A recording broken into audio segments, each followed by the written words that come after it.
Hello guys, ಎಲ್ಲರೂ ಹೇಗಿದ್ದೀರಾ? Welcome to our channel ನಮ್ಮ ಕಿಚನ್. ಸೊ ಇವತ್ತಿನ ಸ್ಪೆಷಲ್ ರೆಸಿಪಿ ಬಂದು ಆನಿಯನ್ ಚಟ್ನಿ. ಹೇಗೆ ಮಾಡೋದು ಅಂತ ಥಟ್ಟಾಗಿ ಫಟ್ಟಾಗಿ ಇನ್ಸ್ಟೆಂಟಾಗಿ, ಅದು ಕೂಡ ತುಂಬ ಸಿಂಪಲ್ಲಾಗಿ ಕಮ್ಮಿ ಇಂಗ್ರೀಡಿಯೆಂಟ್ಸ್ ಜೊತೆ ನೋಡೋಣ ಬನ್ನಿ.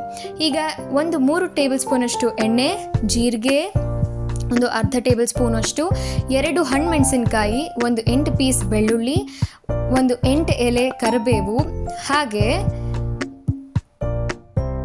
2 ಮೀಡಿಯಮ್ ಸೈಜ್ಡ್ ಈರುಳ್ಳಿಯನ್ನು ನಾವಿಲ್ಲಿ ಸೇರಿಸ್ಕೊತಾ ಇದ್ದೀವಿ. ಸೊ ಇದನ್ನ ಚೆನ್ನಾಗಿ ಒಂದು 5 ನಿಮಿಷಗಳ ಕಾಲ ಮೀಡಿಯಮ್ ಫ್ಲೇಮಲ್ಲಿ ಫ್ರೈ ಮಾಡಿಕೊಂಡ್ರೆ, ಅದು ಕೂಡ ಸಾಫ್ಟ್ ಮತ್ತು ಸ್ವಲ್ಪ ಬ್ರೌನ್ ಕಲರ್ಗೆ ಬರೋವರೆಗೂ ಇದನ್ನು ಚೆನ್ನಾಗಿ ಫ್ರೈ ಮಾಡಿಕೊಂಡ್ರೆ ನಮ್ಮ ಚಟ್ನಿ ಎಕ್ಸ್ಟ್ರಾ ಪರ್ಫೆಕ್ಟಾಗಿ ಎಕ್ಸ್ಟ್ರಾ ರುಚಿಯಾಗಿ ಬರುತ್ತೆ. ಸೊ ಪ್ಲೀಸ್ ಇದನ್ನು ಚೆನ್ನಾಗಿ ಟೈಮ್ ತೊಗೊಂಡು ಫ್ರೈ ಮಾಡಿ.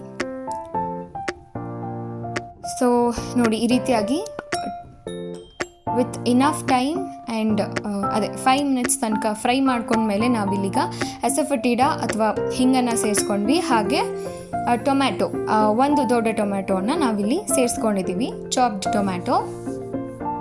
ಹಾಗೆ ಉಪ್ಪು, ಸಣ್ಣ ಉಪ್ಪು ಅಂದರೆ ಟೇಬಲ್ ಸಾಲ್ಟ್ ಅಂತ ನಾವೇನು ಕರಿತೀವಿ, ಅದನ್ನು ಇಲ್ಲಿ ತೊಗೋಬೇಕಾಗತ್ತೆ ರುಚಿಗೆ ತಕ್ಕಷ್ಟು. ಹಾಗೆ ಇದನ್ನು ಚೆನ್ನಾಗಿ ಒಂದು 2-3 ನಿಮಿಷಗಳ ಕಾಲ ಫ್ರೈ ಮಾಡಿಕೊಂಡು, ಟೊಮ್ಯಾಟೊ ಸಾಫ್ಟ್ ಆದಮೇಲೆ ಅರ್ಧ ಚಮಚದಷ್ಟು ಬೆಲ್ಲ, ಹಾಗೆ ಒಂದು 5ರಿಂದ 6 ಎಲೆ ಪುದೀನ, ದಟ್ ಈಸ್ ಮಿಂಟ್, ಇದನ್ನು ಎಲ್ಲ ಹಾಕ್ಕೊಂಡ ಮೇಲೆ ಚೆನ್ನಾಗಿ ಒಂದು ಅನದರ್ 1 ಮಿನಿಟ್ or 30 ಸೆಕೆಂಡ್ಸ್ ನೀವು ಫ್ರೈ ಮಾಡಿಕೊಂಡು, ನೆಕ್ಸ್ಟ್ ಇಲ್ಲಿ ಫ್ರೈಡ್ ಗ್ರಾಮ್ ಅಥವಾ ಹುರಿಕಡಲೆನ ಹಾಕೊಳ್ಳೋದ್ರ ಜೊತೆಗೆ ಕೊರಿಯಾಂಡರ್, ನೀವು ಅದನ್ನ ಚಾಪ್ ಮಾಡದೇ ಇದ್ರೂ ಪರವಾಗಿಲ್ಲ, ಬಿಕಾಸ್ ಹೇಗಿದ್ರು ನಾವು ಅದನ್ನ ಮಿಕ್ಸಿ ಮಾಡ್ಕೊಳ್ಳೋದ್ರಿಂದ. ಸೊ ಈಗ ಇದನ್ನು ಆರಿಸ್ಬಿಟ್ಟು, ಅಂದರೆ ಈ ಮಿಕ್ಸ್ಚರ್ನ ಆರಿಸ್ಬಿಟ್ಟು, ಈಗ ಮಿಕ್ಸಿ ಮಾಡ್ಕೊಳ್ಳೋಕ್ಕೆ ರೆಡಿ ಇದೆ ಅಂದಾಗ ನಾವು ಒಂದು ಜಾರ್ಗೆ ಟ್ರಾನ್ಸ್ಫರ್ ಮಾಡಿಕೊಂಡು ಈ ರೀತಿಯಾಗಿ ನಮ್ಮ ಚಟ್ನಿಯನ್ನು ಸಣ್ಣದಾಗಿ ಪೇಸ್ಟ್ ಮಾಡ್ಕೊಂಡಿದ್ವಿ. ವಾವ್! ಈಗ ಅದ್ರ ಮೇಲೆ ಒಗ್ಗರಣೆ ಕೊಟ್ಟಾಗ ಹೌ ಡಿಲಿಷಿಯಸ್ ಇಟ್ ಲುಕ್ಸ್.